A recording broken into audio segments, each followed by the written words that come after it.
'రాకాస' ఒక అమ్మాయి డైరెక్టర్‌గా వర్క్ చేసిన ఫిల్మ్ అండ్ తనే రాసుకుంది కథ కూడా అని చెప్పి నాకు కొంచెం స్పెషల్ అనిపిచ్చింది. అండ్ అమ్మాయిగా ప్రొడ్యూసర్ 'నిహారిక'. 'నిహారిక కొణిదెల' గారు. ఎందుకంటే వెన్ కమింగ్ టు గర్ల్స్ అంటే వుమెన్స్ వాళ్ళేదైనా చేస్తే కొంచెం అమ్మాయిలకి ఇంకా ఎక్కువ నచ్చుతుంది గదా! సో, యాస్ ఎ వుమెన్ వాళ్ళిద్దరు చేశారు గాబట్టి చాలా మంచిగా అనిపిచ్చింది నాకైతే. హోప్స్ ఎక్కువ పెరిగిపోయాయండి అనమాట. అంటే లైక్ నేను ట్రైలర్ కూడా నాకు మంచిగా అనిపిచ్చింది. ఆ కట్ చూసిన తర్వాత సినిమా ఏదో స్పెషల్ ఉండబోతది అనుకున్నా. ఉంది. కొంచెం ఉంది. అంటే లైక్ యాస్ విజువల్ పరంగా చూస్తే నాకు నచ్చింది. కొంచెం మంచిగా తీశారు. అంటే చెప్పాను కదా! లాస్ట్‌లో ఒక పాయింట్ ఉంటది అని అనుకున్నాను కదా! నిజంగానే ఆ పాయింట్ ఉందనమాట. మనిషి అనేది మంచి చేయాలనేది. అంటే మనిషి అండంతోటే మంచి చేయాలి అనే పాయింట్ దగ్గర నాకు భలే అనిపిచ్చింది. అండ్ సినిమా మొత్తానికొస్తే కూడా ఫన్ ఉంటుంది. సంగీత్ గారు చాలా చేశారనమాట. అండ్ హీరోయిన్ కూడా ఎంత బాగున్నారో అసలు 'నయనిక' గారు. అంటే నాకు విష్ణు విన్యాసంలో కూడా భలే క్యూట్ అనిపిచ్చారు. ఇన్నోసెంట్, డీసెంట్‌గా చాలా చేశారు. అలానే ఇక్కడ కూడా అనిపిచ్చింది. కొంచెం మెచ్యూరిటీ లెవెల్ పెరిగింది. ఎందుకంటే నాకెందుకో 'మానస శర్మ' షేడ్స్ ఆ దాంట్లో కనబడ్డాయనమాట. యాస్ ఎ గర్ల్‌గా తను ఎలా ఉంటదో, ఈమె దాంట్లో అంటే ఈమె క్యారెక్టరైజేషన్‌లో ఆమె షేడ్స్ కొంచెం కనబడ్డాయి. అండ్ 'వెన్నెల కిషోర్' గారు ఇచ్చి పడేసిర్రు. చాలా అనిపిచ్చింది ఆయన క్యారెక్టర్. అండ్ 'శ్రీను' గారు యాజ్ యూజువల్ చేస్తారు. అంటే 'వెన్నెల కిషోర్' గారు కూడా చేస్తారు.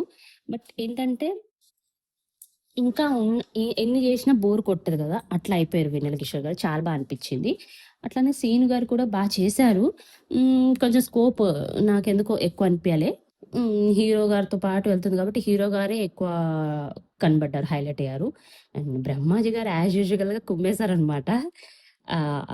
ఆ సిట్టింగ్స్ గానివ్వండి, ఆయన చేసే బిల్డప్స్ ఉంటాయన్నమాట ఊర్లలో అట్లాంటోళ్ళు. అంటే ఉంటాయి అట్లాంటి క్యారెక్టర్స్ ఊర్లల్లో. సో, నాకది భలే అనిపిచ్చింది. అండ్ ఇంకా చెప్పాలంటే యాక్చువల్‌గా అంత పెద్ద కాన్సెప్షన్ తీసుకున్నట్టు అనిపియదు. అలానే చిన్న కాన్సెప్ట్ కాదనమాట. 'తనికెల భరణి' గారు ఇచ్చిన హైప్, ఊర్లో జనాలిచ్చే హైప్ అంతా కలిసి కూడా ఏంటబ్బా! ఏం జరుగుతుందన్నట్టు ఒక ఒక చిన్న ఎక్సైట్‌మెంట్ క్రియేట్ అయితది. అట్ ద సేమ్ టైమ్ ఒక మంచి లాజికల్‌గా మ్యాజికల్ స్టోరీ పెట్టి అంటే మరీ మ్యాజికల్ స్టోరీ కాదు.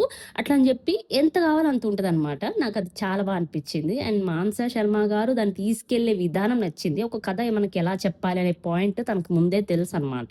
తను ఇంటర్వ్యూస్‌లో కూడా ఏం చెప్తారంటే, ఒక కథ మన దగ్గర ఉంది అంటే మనం డైరెక్టర్ అంటే ఇప్పుడు మనం డైరెక్టర్‌గా ఒక ప్రొడ్యూసర్‌కి చెప్పి ఎలా ఒప్పిస్తామో, అంతే కన్వీనియంట్‌గా కూడా జనాలకి అర్థమైపోవాలి. అంత ఈజీగా ఉండాలి.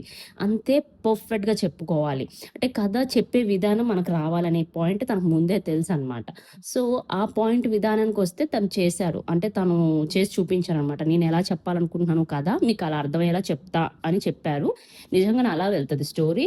అండ్ అంటే ఫస్ట్ మినిట్ నుంచనమాట. సినిమా స్టార్టింగ్ నుంచి ఎండ్ వరకు గూడా ఏదైతే మనకి కావాలో అదే జెప్పారు. ఎక్స్‌ట్రా సోదేం ఉండదు. నాకు నచ్చింది. మీరు చూసారా? మీకు చూస్తే ఎలా అనిపించిందో కామెంట్ చేయండి. నా వీడియోస్ గనుక నచ్చినట్టయితే ప్లీజ్ సబ్స్క్రైబ్. లైక్ కూడా చేస్తుండండబ్బా! లైక్స్ అస్సలు లేవు. వ్యూస్ ఉన్నాయి గానీ. ఓకే. ఉంటా మరి. నెక్స్ట్ వీడియోలో మళ్ళీ కలుసుకుందాం. See you. టాటా. Bye by.